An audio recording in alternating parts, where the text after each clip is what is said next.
without further ado, let's bring out the trifecta of amazingness that is Ming-Na Wen!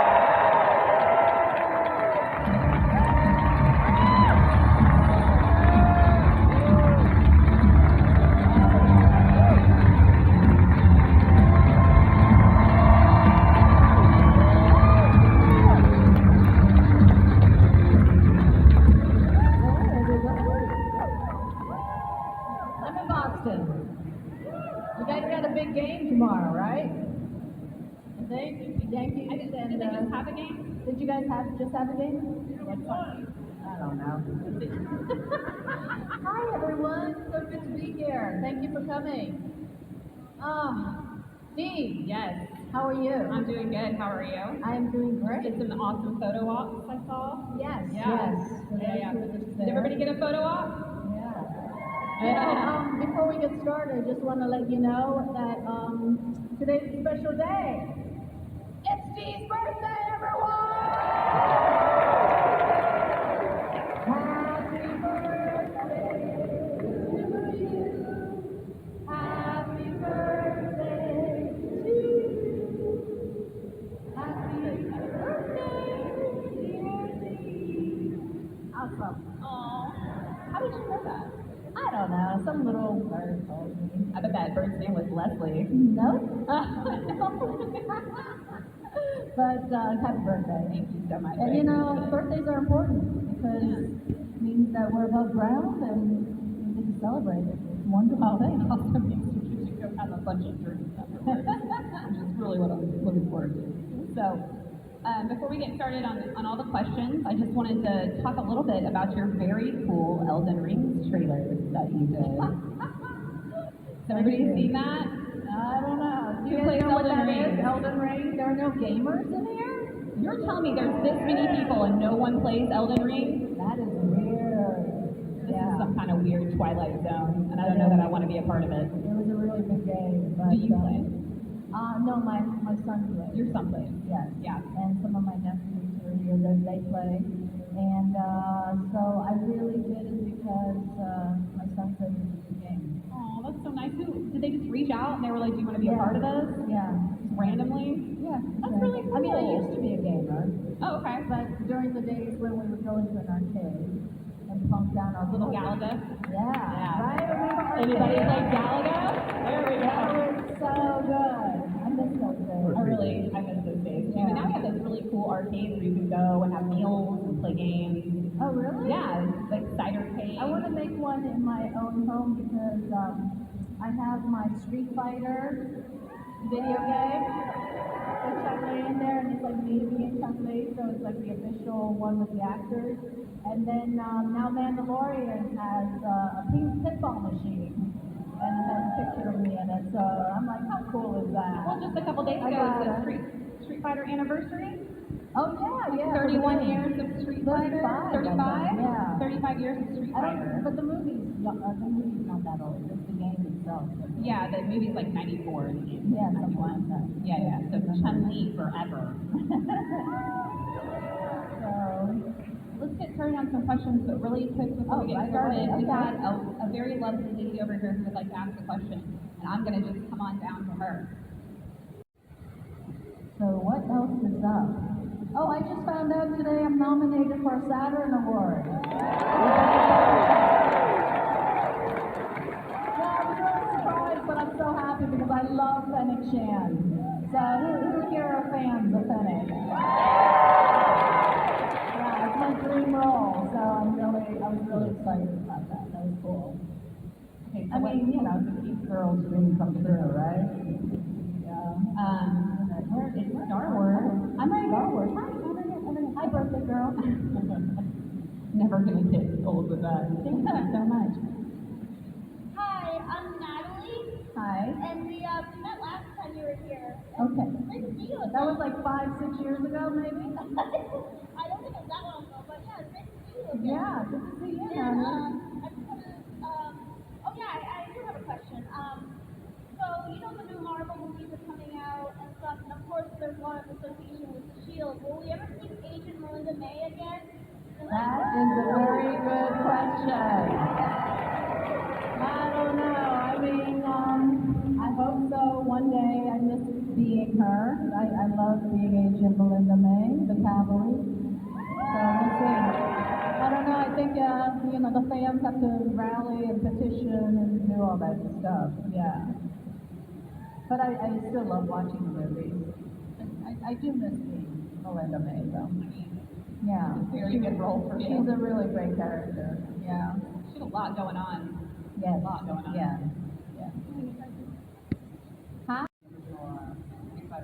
Oh, the late Charles. He was remarkable. I was a huge fan of his, and so the opportunity to get to work with him was fantastic. He brought his entire family out, and just so charming, bigger than life, consummate professional.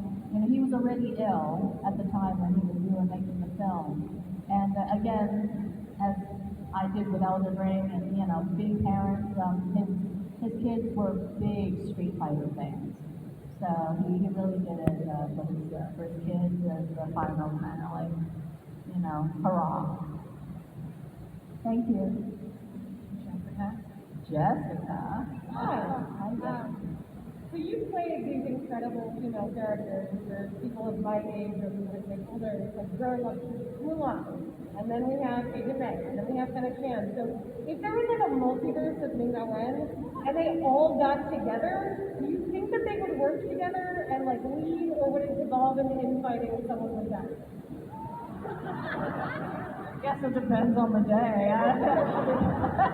I have good days and bad days with Ming-Na Wen, so I don't know. It would depend on the situation. But I would think that they would probably work together, because they're all good characters. Fennec is a little mercenary, so she might try to sneak some credits on the side. Yeah, that's about it. Yeah, you got to watch out for her. Never sure. I think in one of our previous panels, someone asked who would win in a fight, which was Fennec, May, or Mulan. Yeah. I think we said Mulan. Yeah, unless Fennec has a weapon. Unless Fennec had a weapon, that was it. Unless she cheated. Yes. Hi, and I was wondering, being in an art form that requires such physical and emotional commitment, how do you, over the years, how have you balanced keeping that vulnerability and that sensitivity at the same time? This is Sarah, right? Yeah, Sarah served, and was inspired by Mulan.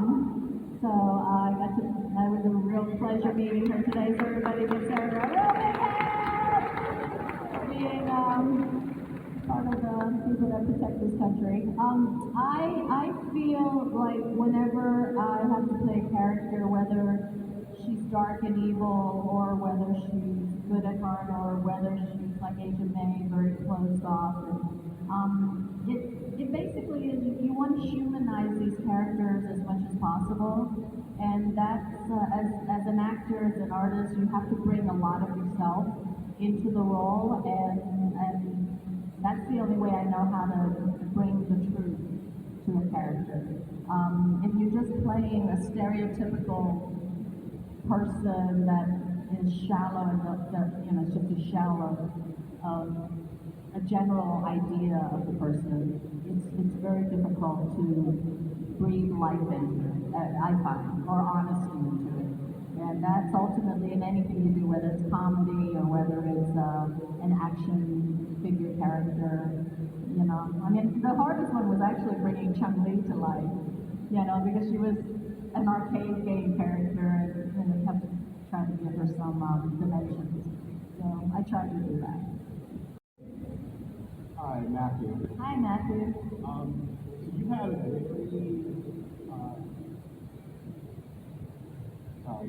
Yes, Matthew. you had a very career that spans a lot of different characters and stuff, and a lot of different acting positions. I want to ask you about people who inspire you as you've taken roles and things like that. And in particular, one of your earliest ones, what it was like working with Fred Rogers. Everybody knows Fred Rogers, right? Mr. Rogers' Neighborhood. Well, he was a Pittsburgh icon. I grew up in Pittsburgh. And when that offer, someone came into our university. I was in the drama program at Carnegie Mellon, and they were asking for some of the student actors, and brought me and my two other classmates to be King Friday's trumpeter. And it was great, it was exciting. I wish I had a camera. I don't know why I didn't bring a camera. I never got to take a picture. We didn't have cell phones back then, big ball. And so that's my only regret, is not having a photo with Mr. Rogers, because all the scenes we did, he was being King Friday, so he wasn't in, the scenes on the episode. But he's amazing. He was exactly as you see him. He was Mr. Rogers, totally. As far as the varied roles, I'm just really one of those lucky actors that have a great team behind me that helps me to fulfill my dreams of stuff that I want to do. So, thank you. Hi. My name is Stephanie, and first off, I just wanted to say thank you for doing what you do. It really means a lot seeing someone like you on screen. I appreciate it. Oh, thank you. Yeah. And I was just wondering, so like you said earlier, you've done a lot of different roles, you play a lot of different characters, and most recently you've done a lot of action, superhero. So I was just wondering what your plan is for the future. Are there any projects that you're excited to be working on? Second season of the Book of Boba Fett, I hope. We haven't got the official word yet, so I never count my chickens before they hatch, because in this business you just never know. But knock on wood, they'll be announcing that soon, I hope. I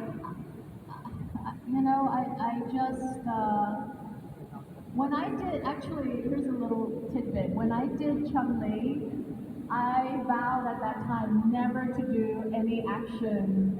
That worked out for you. Ever. It was the hardest job I had to ever do. We were like training at 6 in the morning, running out in the streets in Thailand, and it was hot and polluted and humid. Then we had 2 hours of training in the afternoon after lunch, and then we had 2 hours of training in the evening for like 2 or 3 weeks before we started filming. And it was so, it was such a tough schedule to do fight scenes and to act. And I was like, never doing this again. Never say never. I just recently did Hacks. I would love, thank you. I would love to do more comedy and maybe a romantic comedy. I've never hit that genre before. With Chris Hemsworth. I was just going to ask who your co-star would be. That's an excellent choice. Thank you. Any Hemsworth brother? Yeah. Any Hemsworth. Yeah. I don't know what's wrong with that. Nothing. There's nothing wrong now. My husband's not in the room, right? Hi. 你好吗? Oh, I know you're from China, so I just want to say your do you speak Chinese? No, I do not. Just those 3 words. That's awesome. Yeah, I'm from Brazil, so as a foreigner, it's great to see someone as a foreigner coming to the land of the opportunity and, you achieve so many great things. So thanks for all your hard work and then so we continue to your hard work. Thank you. Yes, that's always so I don't know, I read some facts online, I hope it's true. They say your first time you fall in love with acting was in your dream when you did the Frosty Bunny. Yes, in an Easter play. Yeah. So still feeling have the same feeling on stage every time you're going to play a new role. And also, I know your mom was a nurse, and I know you play a big role in the ER. So, how that, do you think that your personal experience with your mom may help you develop your role for the character in the ER? No, not at all. No, at all? Oh, okay. No, my mom is an incredible human being, and actually, I'm so shocked that she knows more about medicine than, because she learned it so long ago in China, and apparently she worked in a really, I think, with like brain surgeons, well, neurology, yeah, something, but like a very high-end hospital in Beijing. So it's incredible the knowledge that she has about everything, and so maybe just vicariously, I inherited that. But basically, more so because I had a Chinese mom who was very strict. I wanted to make her proud that I was going into the acting field because she doesn't think that that's a very, Yeah. what's the word? Respectable profession. So, I got to be a doctor for 5 years, so that made her. Yeah. Yeah, just a quick question. Because you mentioned Street Fighter back in the day with John Hogan and Jamie was huge, So throughout all these your journeys as an actress, what is the biggest lesson you have learned in life? Oh gosh. The biggest lesson is to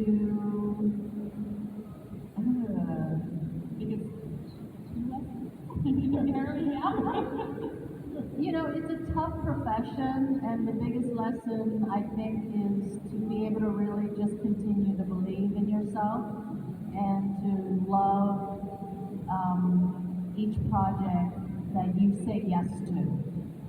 Just to make that commitment, and because it's a tough profession, and just really appreciate all the good apples and the bad apples.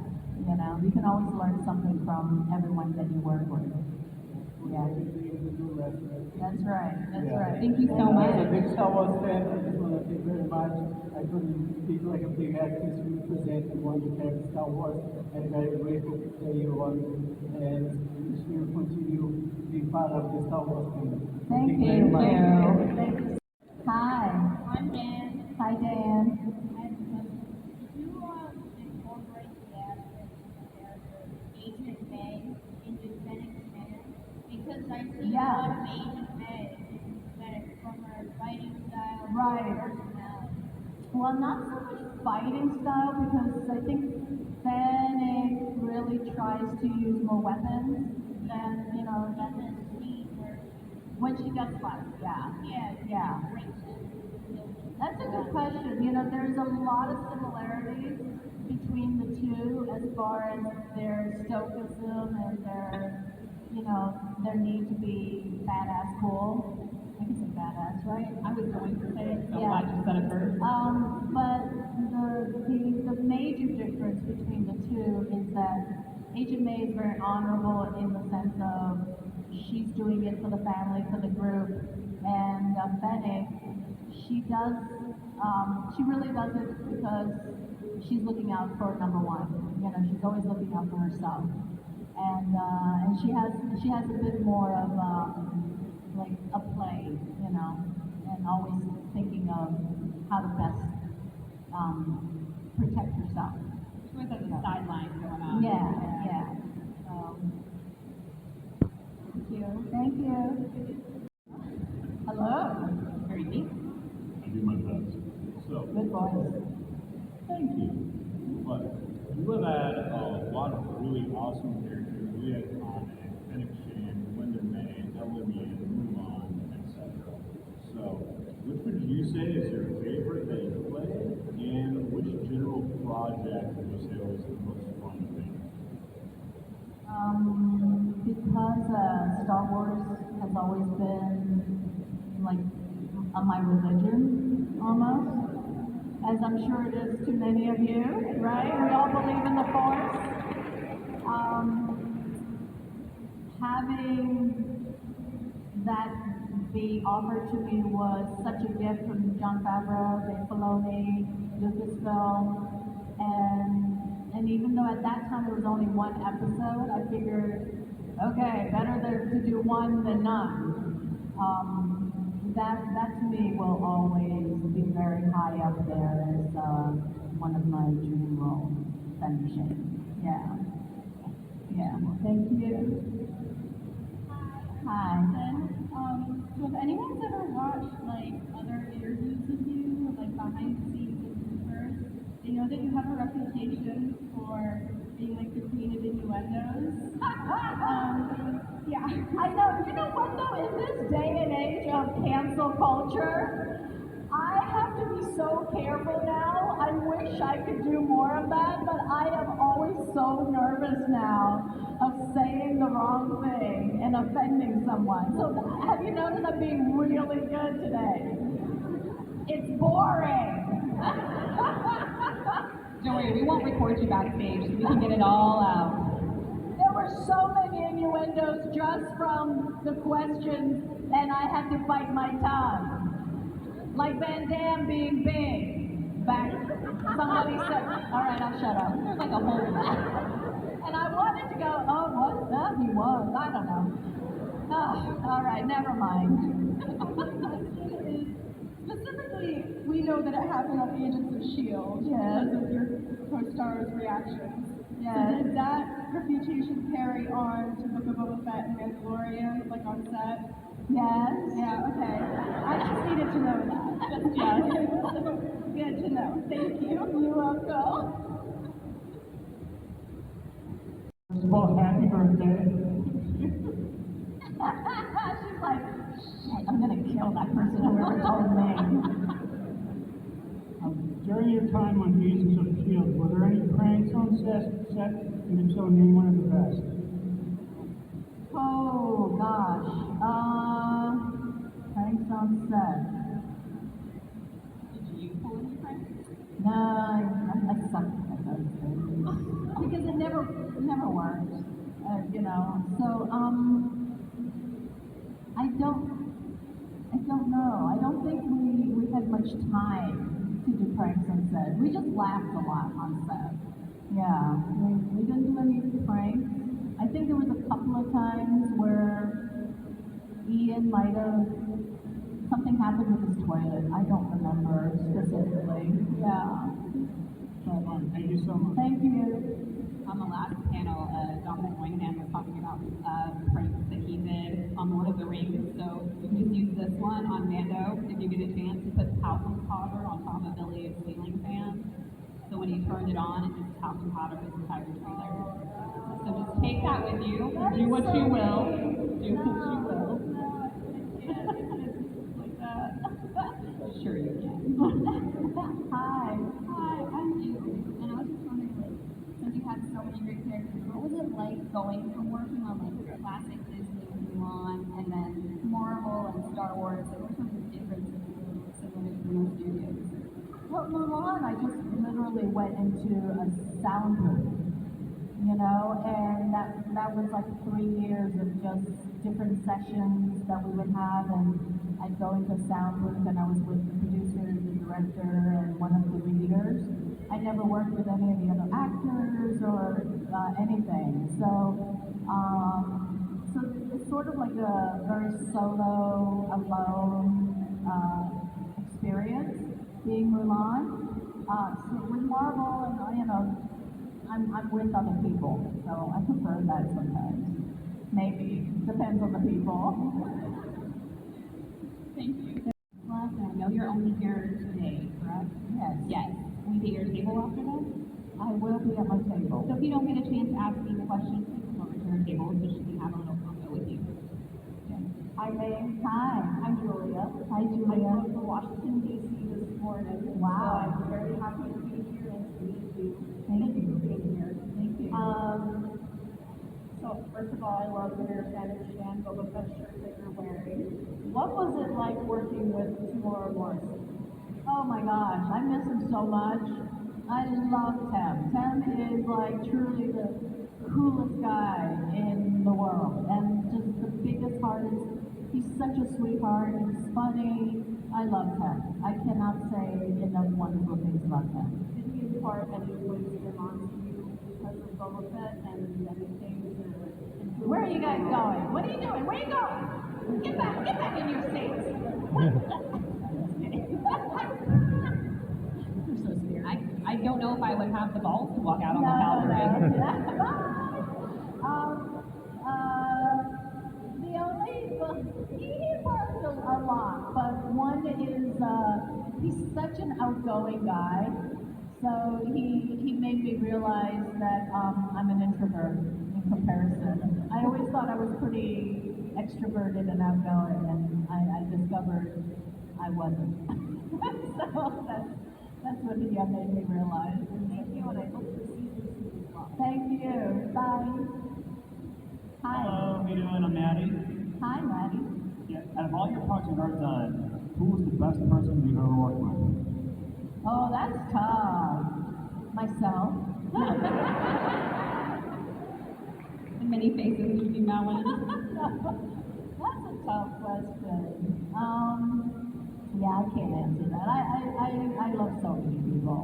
Yeah, it's an incredible gift to be in a profession where there are so many talents and passionate people and funny and, you know, outrageous at times. Yeah, that would be an impossible question to answer. So get out of here, Maddie. you don't want to end it like that. Let's do one more. That's you. Oh, No pressure. I'm sorry. There's, Some people go, sorry. yeah, hi. We'll get to you too. Yeah. This is just an honor to be here, first of all. Wow. And what I'm going to ask you is, what was your favorite part of living Mulan? Aw, what's your name? McKinley. Hi, McKinley. My favorite part about doing Mulan is what happened after. Because with the magic of the storytelling and with the animation and the music, and it inspired so many people and had such a positive impact for so many people.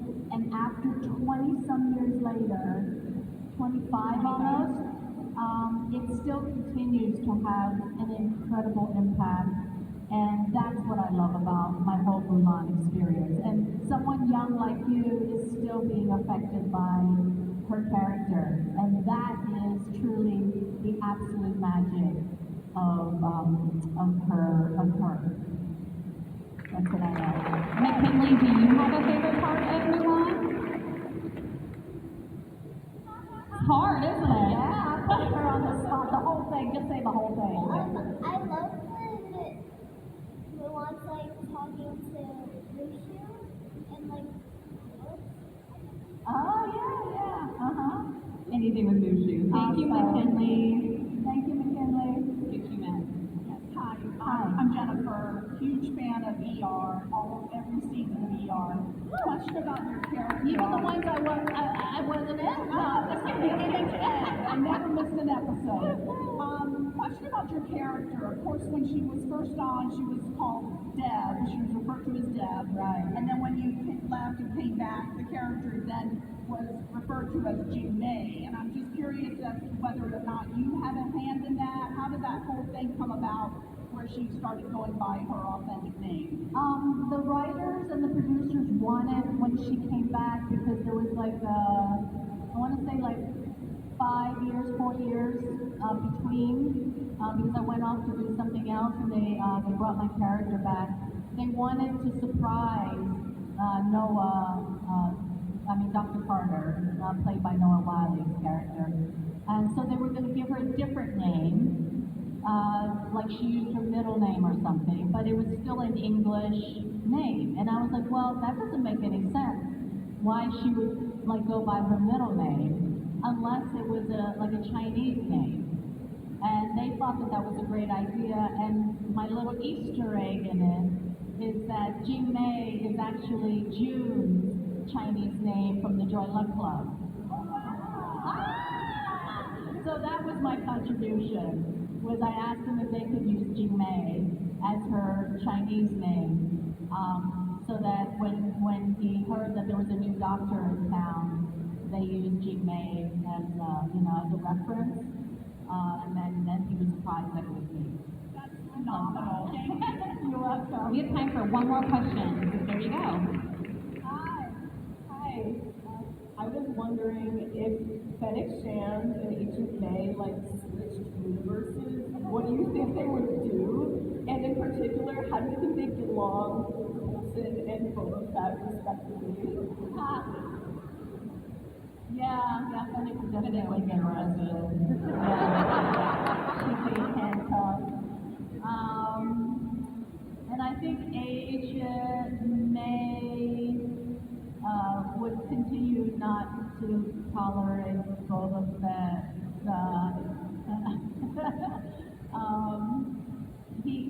Because he had a lot, he was going through a lot, trying to figure out how to run things and be, I think they both would take care of business.